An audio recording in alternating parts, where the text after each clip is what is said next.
Hello and welcome back to Man v Film for a special unboxing. Recently I went crazy in the recent Vinegar Syndrome halfway to Black Friday sale and bought a whole bunch of stuff along with my subscription package, and I have got the box here ready to unbox right now. Are you ready for this? Because it is a lot of titles. Here is the box. There we go. Now, as we can see, this is probably the most I have ever spent in any sale at one time or at any time on movies. And we're just going to cut into this one, which of course arrived in perfect condition. And wow, I love, got the invoice, but I just love how Vinegar Syndrome package. No chances taken. Look at that. Let's dive into this behemoth of a set and see what exploitation nonsense I have purchased. So they're all like bundled within 5 or 6 titles, so we'll just jump through them as we can. We have got from the VSA range, which is Death Feud, otherwise known as Savage Harbour, which stars Stallone and Mitchum. That is Frank Stallone and Christopher Mitchum. I've heard good things about this one. It's one of those straight to video action movies, and this is one I'm really looking forward to checking out. I got another copy of Evil Town, which I've already talked about on my channel. This is for someone else who wanted it. I managed to grab a hold of it extremely quickly before they all sold out in a matter of seconds. So Evil Town, there's a review on the channel if you're interested. It's another VSA, which is one of those ones that just it opens up at the bottom. It's pretty cool, and like I said, this is for somebody else. They've already got their dibs on this. These are all VSAs, by the way. Next up, I have Vice Academy, which I had a loan of. I've watched all 3 of these movies. These seem to be ones that people either like or don't. I kind of liked the first and second. I get into somewhat the third as well. I think the second was the one that kind of I wasn't overly keen on, but I would go back and watch these again. Just fun movies, great covers as well. Next up, we've got another one that I know a little about. I'm sure this is Lance Henriksen that's in this, and this is Savage Dawn. I'll just double check that. Yep, Lance Henriksen is in this one of his starting roles, along with George Kennedy, Karen Black. Wow, what a cast. Tanks, bikers. Again, I know nothing, and I don't care. You're going to hear that a lot during this, like I don't know anything about it. I'm just going to throw it on. I know I can make my money back if I don't like them, selling them on eBay, but hopefully they're super entertaining.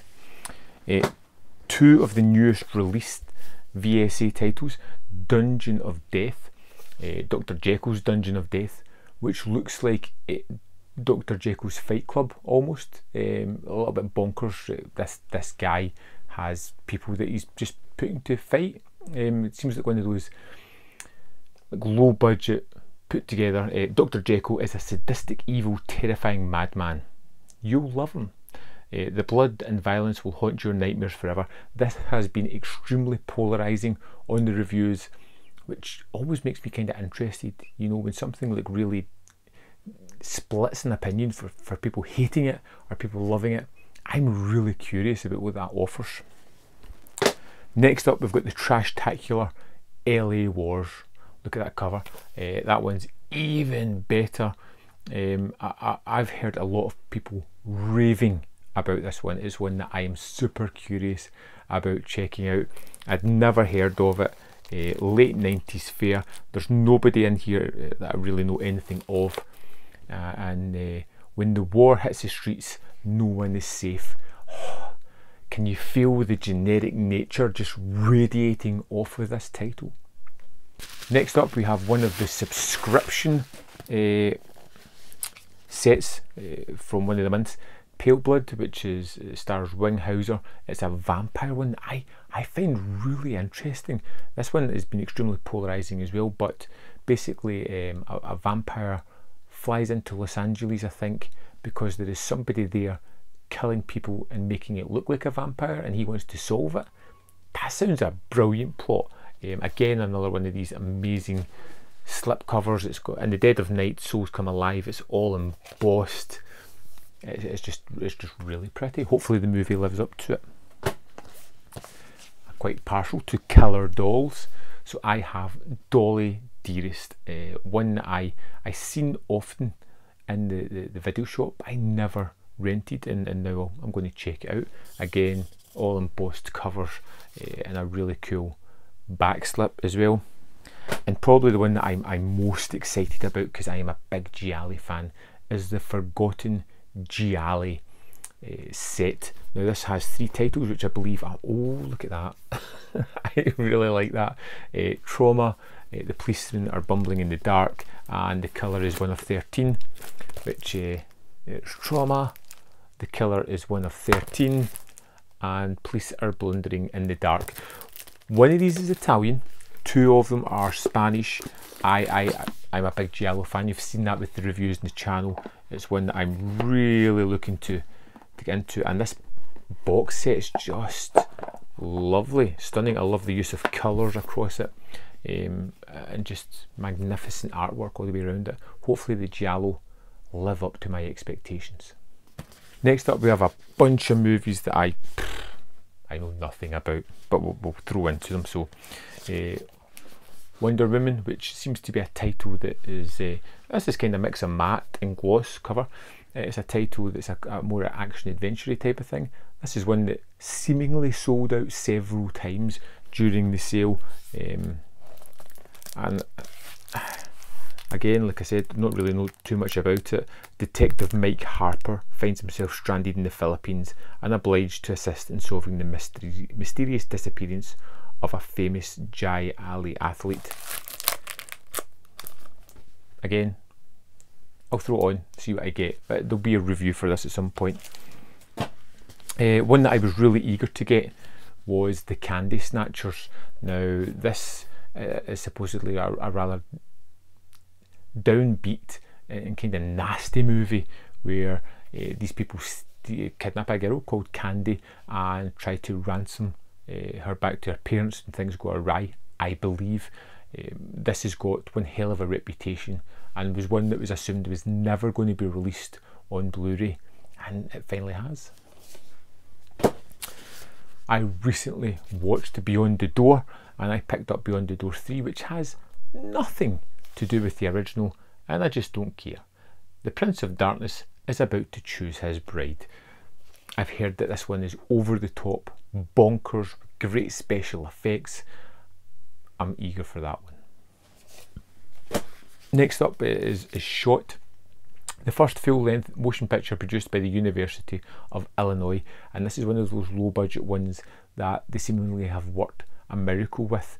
I don't know if it's a kind of thriller or what, but it's got this wonderfully kind of hand-drawn slip with it. I like the idea of a university of film students just coming together to create a movie that actually worked out to be pretty good, and from what I hear is one of the better releases on Vinegar Syndrome. One of the new releases and part of the subscription package is one that I'm not overly enthused by, not one I know a lot about, and that is The Immortalizer. If you've been thinking about plastic surgery, Dr. Devine would like to change your mind. Again, I know nothing about this. The cover makes it look rather cheesy, and this probably won't be one that I get to anytime soon. And we've got, well, Penitentiary 2. Guys in prison having to fight. Got Mr. T. That was all I needed to pick this one up. I've not seen the first one. I know there's a third one. I'm going to check them out at some point. Couple of box sets that I picked up, I was really eager to pick up, is the Angel Collection. It's high school honour student by day, Hollywood hooker by Night.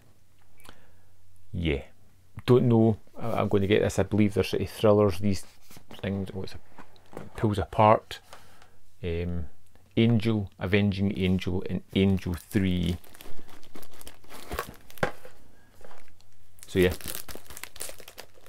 Angel, Avenging Angel, the sequel, and Avenging 3, the final chapter.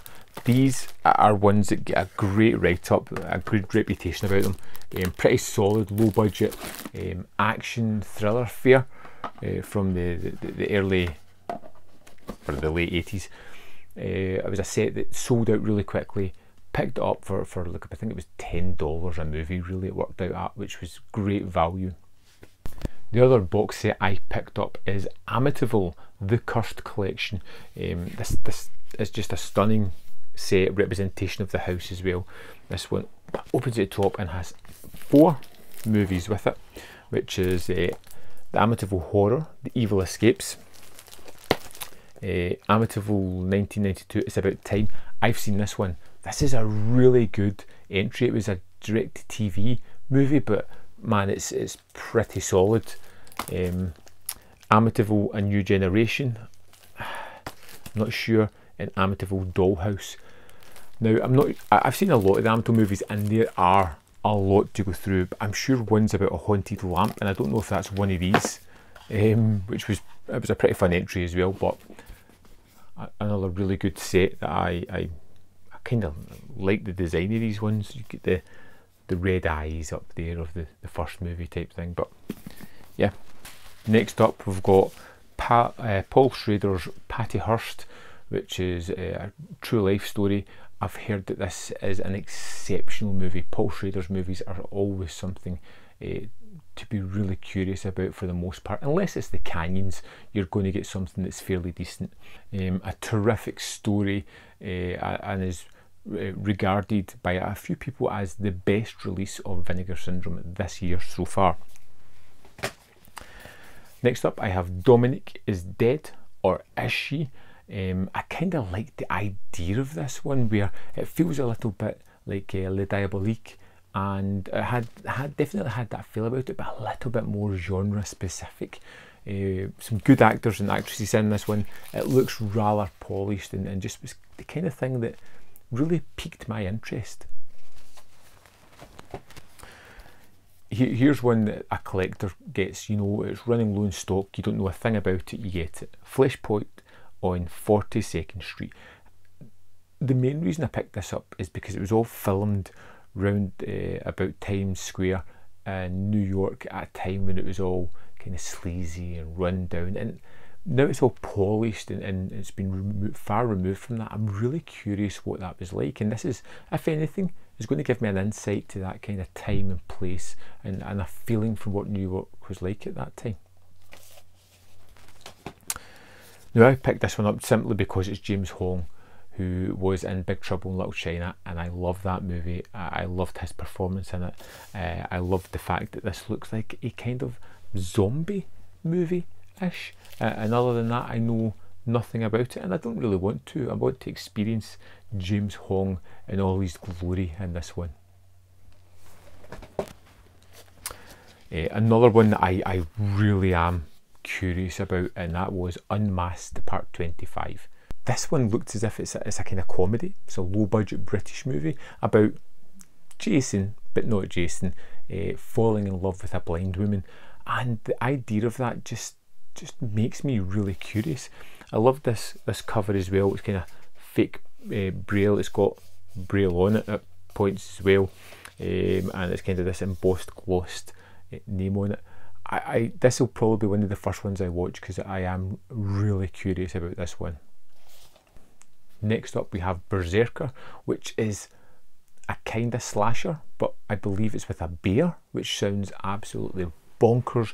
I'm in. I've heard this isn't a great movie, so expectations aren't high up for it. If there's some nice kills, if there's some nice direction in it, I'll probably give it a pass, but like I said, I'm not expecting the world's best movie. Probably the first movie that I'm going to watch out this set is Blood Games. Now this comes with a slipcover that's not on it just now, but it is gorgeous. That one there and that side there, it's stunning to look at. I really like the idea of this, like a female baseball team go to a small town, play the guys, beat the crap out of them, and they get kind of tortured and beat up and have to get revenge. It's a kind of revenge movie, and it just looked incredibly fun. I'd never heard of it, and like I said, this will probably be the first or second out of all this pile that I watch. Another new release is The Severed Arm, which is a proto slasher, I hear. Group of miners get stuck underground, they chop off a guy's arm to eat it for a little bit of sustenance just before they're saved. A year or two later, I think, someone comes back for revenge. There's a psycho loose with an axe, his trademark, the severed arm. 5 victims cannot stop him, cannot escape the slashing fury, the sound of terror. I'm really interested, I'm quite curious about these movies that just hit just before slashers became such a thing, and if they included a lot of the tropes, or if they perpetrated them. So I will get to this one pretty soon as well. Now for the 2 movies that were released in June that I'm not really overly interested in. That is Best Friends, which is a couple of people, PTSD syndrome, travelling across country, and I think it's just a little bit of a drama. I've not heard many people talk about this one, and I'm really not that enthused by it as yet.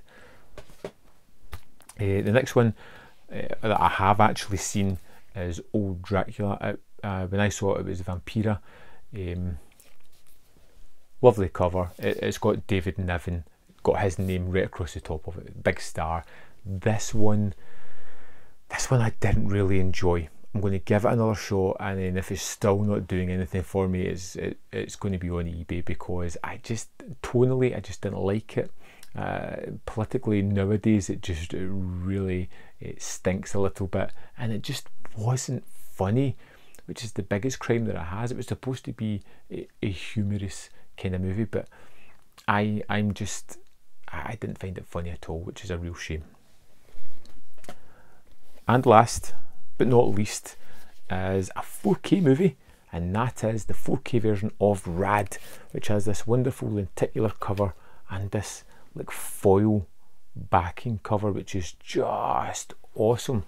This is one that I'm really curious about, and along with Blood Games will be one of the first movies I watch.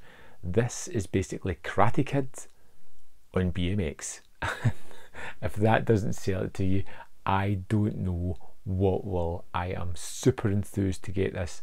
The last 4K I got, Tammy and the T-Rex, was wonderful, truly fantastic, and I am super eager to check into that. So that's all the movies I bought, but I did get something else, and this was something new that Vinegar Syndrome started doing, and it basically is just mini slips with a little surprise inside. So I got, if you can see it, the Uninvited, which has, it's like a little matchbox. It opens up and it has the pin of the movie, if you can see that. So you get this little box here, Vinegar Syndrome, and a little pin of the movie. And I got the 3 of these that came out, which was Orgy of the Dead, and The Incubus, which, you know, Uninvited, I really love that movie, and it's one I need to pick up from Vinegar Syndrome. I've seen it before, but these little mini slips were just like a curious little oddity thing that I wanted to just add in. They weren't overly expensive, and I just thought I'd give it a shot. Whew, that was tiring, that was exhausting, that was one hell of an amount of movies to unbox, and now I get to start watching them all. And you guys may be forced to watch the reviews. I'm going to be posting them as I watch that. Like I said, first up will be Rad and Blood Games, and then if you guys have any recommendations, anything that you think I should prioritise in watching, I want you to let me know in the comment box below. And if you ordered from Vinegar Syndrome sale, I want to know what you got. Please let me know in the comment box. I'll see you next time on Man v Film. Movies, movies, movies!